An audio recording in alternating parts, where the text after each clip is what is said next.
Mpenzi mtazamaji, najua you are waiting for this part 2. Ushuhuda wake Ruth Wairimo. Tuko hapa Nakuru kama ulivyosikia last week, mambo ambayo alikueleza about condition ambayo alikuwa anapitia, endometriosis, uliita nini ile? Ati nini? And I also had an ovarian cyst. Ovarian cyst, but on top of that. Yeah, but on top of it, yeah. And then watu walikuwa wanakuja kuona hospitali, wanasema sasa ni kwenda unaenda, and then God akasema hakuna mahali ambapo anaenda. Last week tuliacha pale ambapo milango ya kwenda Marekani kafungwa because actually let us see US embassy in Kenya. I think the whole of Africa. And by the way, just to take you back, wakati nilipona nilikuwa sasa kwa hiyo wakati wa recovery. When I was looking at the words zenye nilikuwa nimeandika ile time nikakwambia nikaona nikaa song. That's when I realized God was trying to communicate to me was to come the following year. Mimi ndio sikuelewa. Because the meaning. Kwani ulikuwa umeandika nini kwa song? Like when you're down, angalia juu. Mungu anakupenda, ndiye atakupigania. So that's when now the words made Mungu alikuwa anani prepare, kumbe what was to. And I tried recording the song but it didn't work. Because sasa hata alinipea verses zote song ikakuwa full. And I remember when I was writing that song, nikaanza kuongea in tongues. Something had not. Sasa sijaokoka but naongea na tongues. Haujaokoka bado? But hizo tongues ndio hizo. So na sijielewi. I can't shut my mouth. Zimekuja nikiwa kwa nyumba. Nobody is understanding me. I started. So unaishi solo ama mnaishi na? Sasa nilikuwa home, sasa ndio ilikuwa wakati wa recovery. Sasa so watu home wanashindwa wewe nake nini? Plus niko na vitu twingi hata mimi sijielewi ni nini na happen in my life. Nao pia wanielewi. So nimejipata mtu ambaye ajielewi na sijui ni nini inaendelea. But now I started seeing things that the other people are not seeing. So me I started seeing now the patterns that other people are not seeing. Nikaanza kuona some bees that come home, they are not normal. Nini hizo? Nyuki. Nyuki hizi za asali hizi. Zinakaa mahali and they will stay there for a while. Na haziongeleshi mtu. Ama zitaenda tu mahali kwa kona ya nyumba ama hata mahali tu hapo nje. Haziongeleshi mtu but zinakaa. So mimi nimeanza kuona hii si normal. Ningepata black grasshoppers is normal. But every time I would try to see something is not normal, ile vita nitakutana nayo. So hata nishaanza kuboeka juu sijui hata watu wananiuliza nini. That's why I told you background yangu is also another testimony for another day. It's another story I would like to share, maybe for someone who is going through that. Because when I do this, I'm doing this for the glory and honor of God. And also for people to understand. Yes. Kuna madhabahu. Yes. Yeah. Altars are there. They are real. And I'm not afraid when I'm saying that. Because after that, nika realize ilikuwa song. So nikajaribu kwenda studio high work. Nikaambia Mungu, hii kazi yako mimi hata sitaki sasa. Na nika show off ile song na nikasahau hata na mambo ya kuimba na everything. Because mambo ya kuimba ilikuwa nayo since when I was like a small girl. Sunday school, shule, ningeenda festivals, ningewin. So I knew I have the gift. But sasa beyond that, sijui anything else. Sasa hapa nishaboeka. God pia wewe. Kwanza nataka kukuimbia. Kwani hata unipei do? Na unapea watu wengine do za kufanya tu. Mimi ni nini? Vitu funny. Then at home also mahali tumetoka, we are like the weakest now in my family. So unajipata, so I'm like, God, basi nipe nifanye za kazi yako. So it's not working. So me decide, mimi naenda majuu. Mimi sitaki story ya Kenya anymore. Let me go and look for a greener pasture. Hata kama nitaenda kuosha uto tunyanya nasikia tunaoshangwa huko, ama cho fine badala ya hapa. So me decide, I book. I don't tell anyone at home. Hata familia yangu itajulia hapa. Yes. But the person that they use anajua hii story yote. So me I go, nampata namwambie, my friend, nataka kuenda. You have money?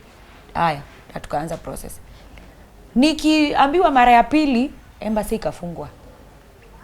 But wakatuambia ni kureschedule wame reschedule. So nika reschedule. Nikajipata nimepushiwa another like I think what 3 months 2 months hizi kumbuka vizuri. So me I started working now kwa ile date nyingine nimepewa pale. The third time ule mtu venye alikuja sasa mwenye sasa a new friend nimepata anakujanga na niongelesha. The voice. Yes. Hakukuja kwa upole. Hii ilikuwa ukali. Like you see when someone tells you politely, Ruth, nataka uende uombe. Ya pili pia it was polite. Ya tatu akanishautia. Nikamwambia, "Hey, excuse me. Nilikwambia aje whoever you are me." And that was it. December 2020 something really bad happened. Yenye sasa ilibaki ni mimi natafuta milima za maombi zinakuanga wapi. Sasa something bad has happened. Something really terrible. What? At this time I was in a relationship. And this person that I was in a relationship with alikuwa yeye ako majuu. US. So ni long distance. Yeah, ni long distance. And there was someone else alikuwa na interest na huyu jamaa. Me have no idea. So what they decide to do, kamdim fulani mahali. Mimi sina idea. Kenya wapi? Ako huko Kenya. But now in my mind, I'm not even really interested with this relationship. That's why I'm saying this is a story for another day. Because mimi nimegrow na a very bad attitude towards men because of my background. And I never really wanted anything to do with men. Nikiona tu mwanaume hivyo, kaa mbali. Sasa singekalishana na wanaume vile tumekalishana na wewe.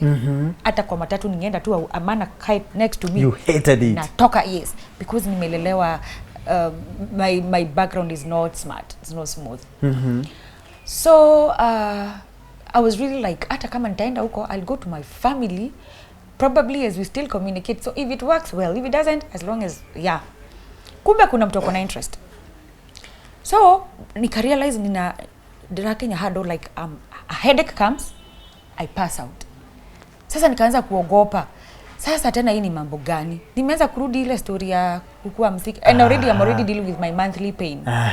So I'm worried. Ni nini imeanza ku happen? Then one day someone calls me, a friend. Anaanza kuniambia, "Ushaiona nikao unaona Afro Cinema? Ruth, mimi nimesema leo nikukonfessia because mimi siwezi taka kuulizwa damu yako na Mungu. If something happens to you right now or if you die." So I'm like, "What are you talking about?" Naona hii ni interesting, wacha ni record. And that time when I'm recording, oh, you record on phone? I recorded, hata sijai delete hiyo nini, bado niko nayo hiyo conversation. So she's confessing. Anasema nini? They have done funny stuff. That lady, and I'm saying this with confidence, she's like, she's to me, I would call it a diviner, because you don't do funny stuff for someone to die so that you take their boyfriend. Actually, that is witchcraft to me. I say divination. So that is what they did. So ndio maana hii. So yeye anakuongelesha like anakuambia kwa simu. Sasa yeye ana confess ni nini li happen and kwa nini niko mgonjwa. Hayai. Because sasa yeye aliona si walitaka niende na siendi, and then akasema hiyo siku hakulala. It's like something was running after her. So yeye ati akasema yeye hataulizwa damu yake yangu na Mungu, so she will confess. Ndio yeye ajitoe. So it was a confession. So mimi was like, guy, nimerogwa. I'm going to die. Hizo prayer mountains zinakujanga wapi? That's how I ended up Cause I confess akakwambia what they did so that now you die. That's why nina pass out town. Ninakuwa na headaches. Like, yeah. So mimi ninajua ni nini na kuhapenia. So I recorded her. Ukajua sasa wacha nitafutane na milima ya maombi. My God. Sasa by the way, I had left social media in 2016. Hata kuna mahali ungepata picha zangu, siko Facebook, siko, which to me was weird at that time. I didn't know why.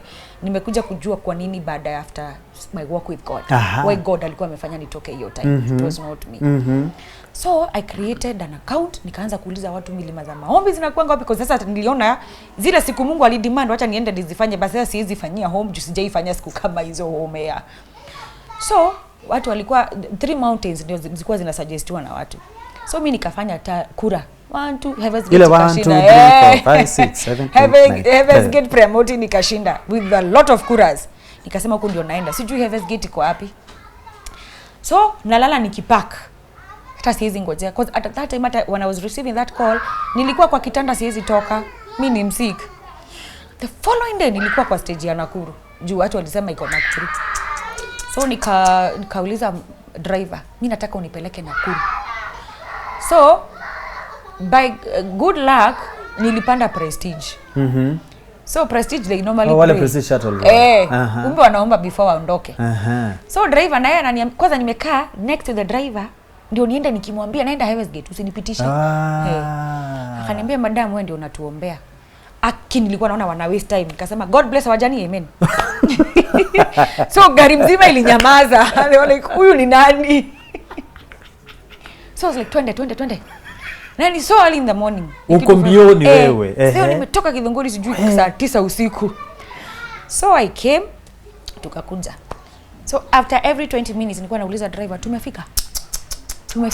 So everybody will know, something is not right with this one. So wakati tulifika kaniambia, tumefika mlima ndio I cross the road. Ndio hii bag.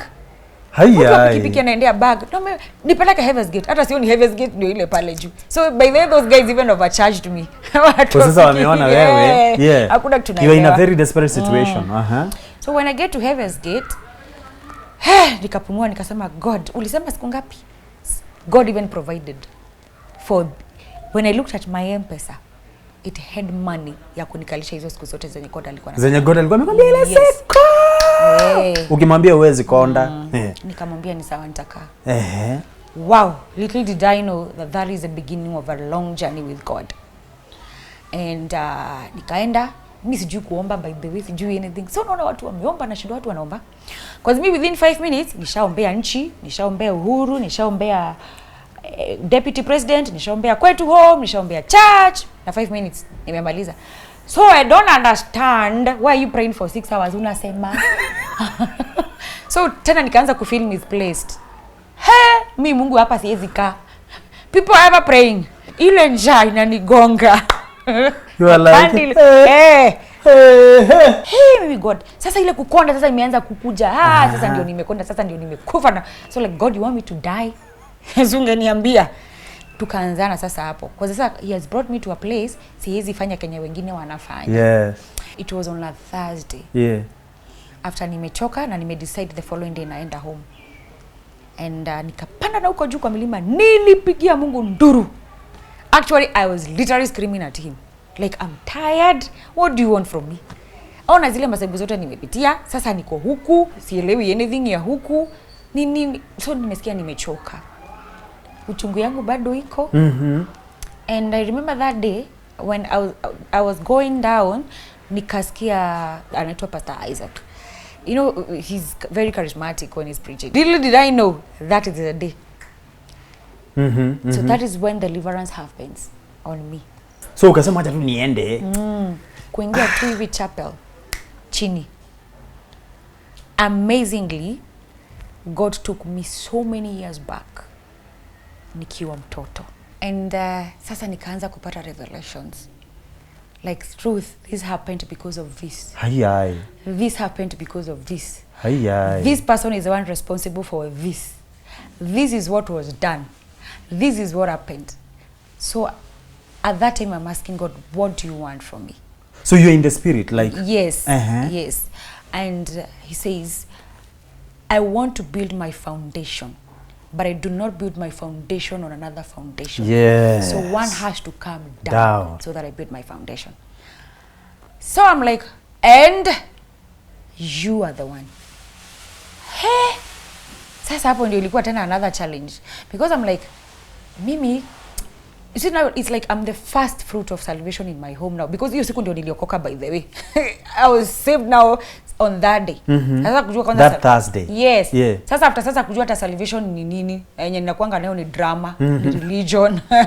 Sijui. And I was raised kwa a mainstream church. So nimeshaelewa. So nikamwambia God, I don't think I'm in a position to do what you have asked me to do. Like, hii ni beyond me. Like, how am I even supposed to deal with this? Because there's something you are commanded to do. Yeah. How am I even supposed to deal with this? Tena hata kuna mtu mwingine ameokoka home. Huoni itakuwa ngumu kwangu. And then God assured me that he's going to be with me, and he assured me that he's in it. So if na hata akaniambia hata si wewe unafanya, ni mimi. We just need you as a vessel, Bwana. So it's not you. Wewe jitoe tu. Actually hata ni nini unaweza fanya? Nothing. I just need you.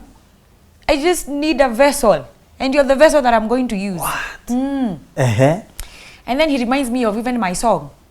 And hiyo song. Siwezi kumbuka nilirusha wapi. I want you to start even working on that now.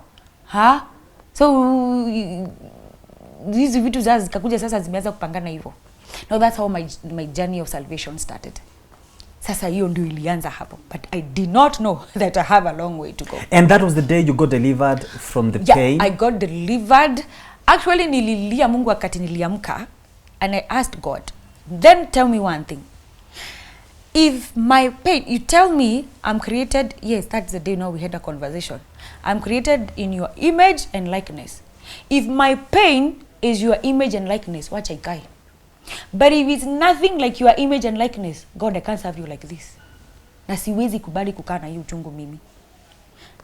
Lakini kama wewe uko hivi, juu unasemanga mimi image yako na likeness yako ni sawa. That's what I told God. And God, I can't live with pain every month for 4 days. Mimi siwezi. And I'm taking my positional truth right now. Christ paid such a high price for me to be going through what I'm going through. When I came down na maandiko, I'm telling you, from that day, hiyo kitu iliisha na ikaisha. Mimi hata sikujua ilishanga. Unaona juu sasa Heaven's Gate hakuna hospitali itaenda kuchekiwa. And that's what I told God. Me, I know Jesus hung on the tree. He was striped. Na hizo stripes ndio zihili hizi magonjwa.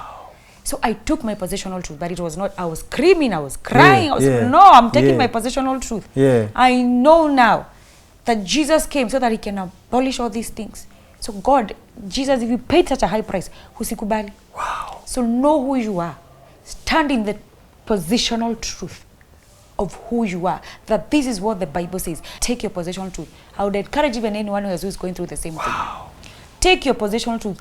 Jesus paid such a high price for you. Shetani anza kukupepeta hivi na hivi na hivi. Na kukuhangaisha kila kona. Don't allow it. Kata. Sasa ile story ya US umeachana nayo. Sasa story ya US hey. Na the devil nilikwambia the biggest battle is the destiny. Mimi nikiwa tu mlimani, I got an offer. Kabla sijamaliza zile siku God ameniambia. Another offer came. Yes, another offer came. A very nice offer. Na hii offer ni ina entail kwenda majuu. Si sasa embassy walifunga. Hii lazima ningepewa visa because it was a B2 visa. It was an urgent visa. Ni kazi nimepata.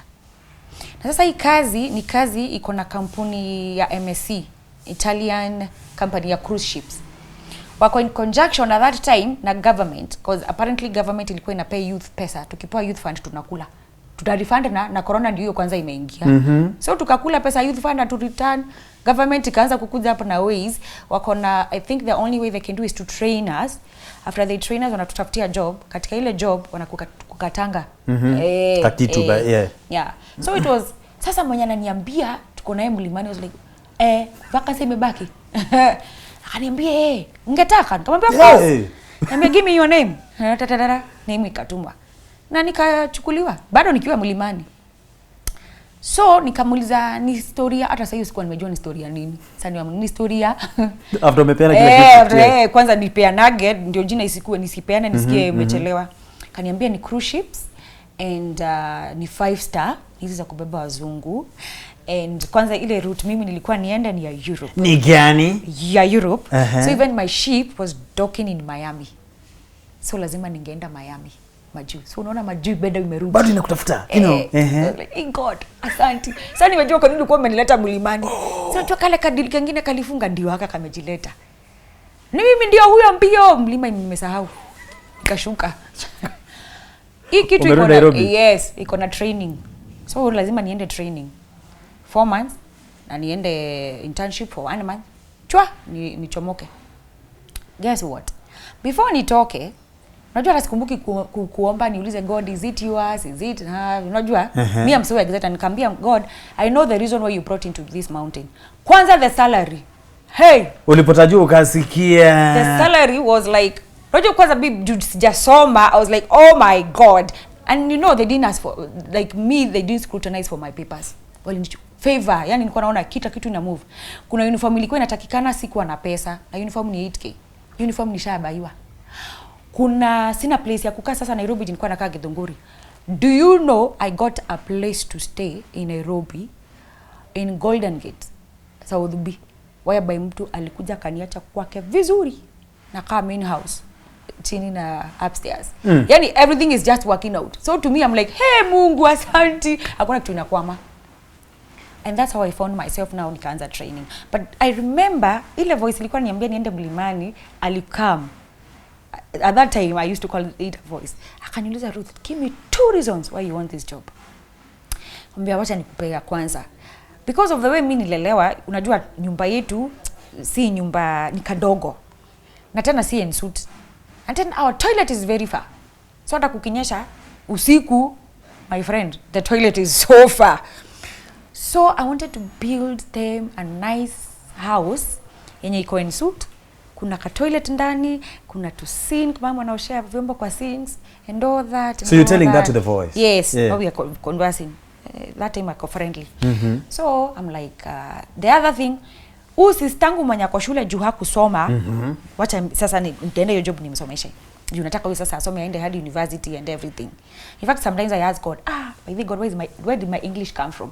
Because to me, it's divine, it's God given. So, hizo ndio 2 reasons nilipeana. Can I tell you something? After kushuka mlimani, hata wiki 2 hazikuisha, my mom calls me. Ananiambia, Ruth, guess what? Juu hata wote kukuwa na gate, kumewekwa gate na kumeanza kumwagwa material za kujenga. Namwambia, mnajenga nini? Wana extend nyumba ikuwe en suite. Na sistako amepata someone mwenye anamsomesha. Yes. Na mtu si kumsomesha tu, pocket money na shopping money. Sasa hizi reason nilikuwa nimepeana 2 chua. So God ameweka mse burden. Yes. Hiyo nyumba ulikuwa unasema utajenga ijengwe. Hiyo shule ulikuwa unasema sijui nini sasa imekuwa catered for. Yes. Do I have any other reason now? Ya hii job. Mungu peana 3. Ulikuwa umepeana tu only 2. Actually nilikuwa nimesema I wish ningejua ningepeana kama 50. So it happened so fast, in a divine speed. So I go, but now ile kitu ilikuja interesting ndio nikaanza kuona okay, what is happening? Ile place ilikuwa na 4 units. Ilikuwa na housekeeping, ilikuwa na food and beverage, ilikuwa na storekeeping na ilikuwa na mixology. Hiyo job.